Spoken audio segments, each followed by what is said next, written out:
అందరికీ నమస్కారాలు.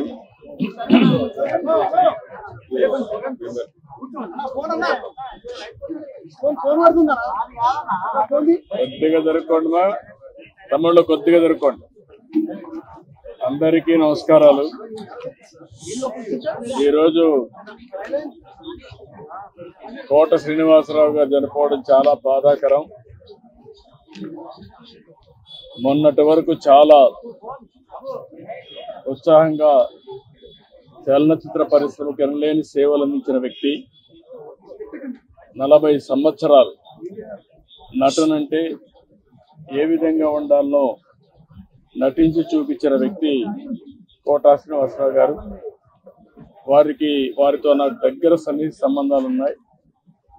సమైక్య ఆంధ్రప్రదేశ్లో ముఖ్యమంత్రిగా ఉన్నప్పుడు కానీ, తర్వాత ముఖ్యమంత్రిగా ఉన్నప్పుడు కానీ, అదే సమయంలో ఆయన ఎమ్మెల్యేగా 1999లో నేను ముఖ్యమంత్రిగా ఉన్నప్పుడు బీజేపీ అలయన్స్తో ఆయన ఎమ్మెల్యే చేశాం. ఎమ్మెల్యేగా ప్రజాసేవలో కూడా బాగా రాణించాడు. సినిమా రంగంలోనే కాకుండా ప్రజాసేవలో కూడా బాగా కృషి చేసిన వ్యక్తి కోట శ్రీనివాసరావు గారు. ఈరోజు మనందరం కూడా ఆయన డైలాగులు చూస్తే ఒకే సీన్లో ఏడిపించగలుగుతాడు, భయపెట్టగలుగుతాడు. అలాంటి అరుదైన సంఘటనలో అరుదైన నటనతో ఒక విలక్షణ నటుగా ప్రఖ్యాతి పొందిన వ్యక్తి. ఒక తెలుగే కాదు, తమిళ్, కన్నడ, హిందీ అనేక సినిమాల్లో 750 సినిమాల్లో నటించినటువంటి వ్యక్తి కోట శ్రీనివాసరావు గారు. ఆయనకు పద్మశ్రీ అవార్డు రావడం, ఇవన్నీ కూడా 7 నంది అవార్డు కూడా వచ్చాయి. ఈ విధంగా అనేక అవార్డులు కూడా వచ్చాయంటే ఆయన చేసిన కృషి, ఆయన యొక్క ప్రతిభే కారణం. అలాంటి ఒక మంచి నటుడిని తెలుగు రాష్ట్రాలు కోల్పోవడం చాలా బాధాకరం. చలనచిత్ర పరిశ్రమ కోల్పోవడం చాలా బాధాకరం. అలాంటి వ్యక్తి పట్ల నా మరణం పట్ల నా ప్రగాఢ సానుభూతి తెలియజేసుకుంటూ, వారి కుటుంబ సభ్యులకు నా ప్రగాఢ సానుభూతి తెలియజేస్తూ, వారి ఆత్మకు శాంతి కలగాలని భగవంతుడు మనస్ఫూర్తిగా ప్రార్థిస్తున్నాను.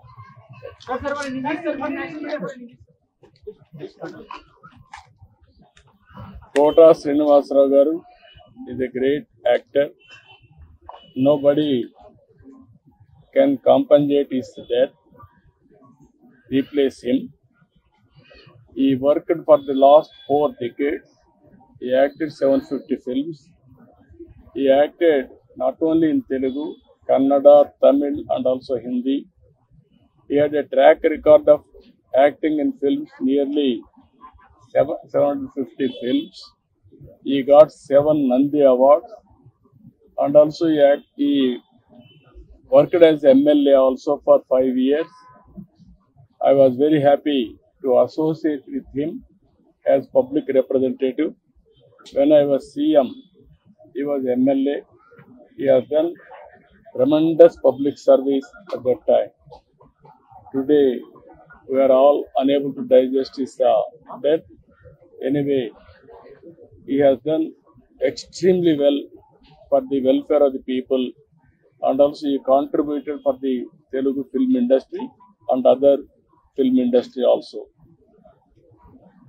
I pray God to give him his soul in rest, and also I pray God to console their family members, to recoup and move forward. It is a destiny nobody can escape. Thank you.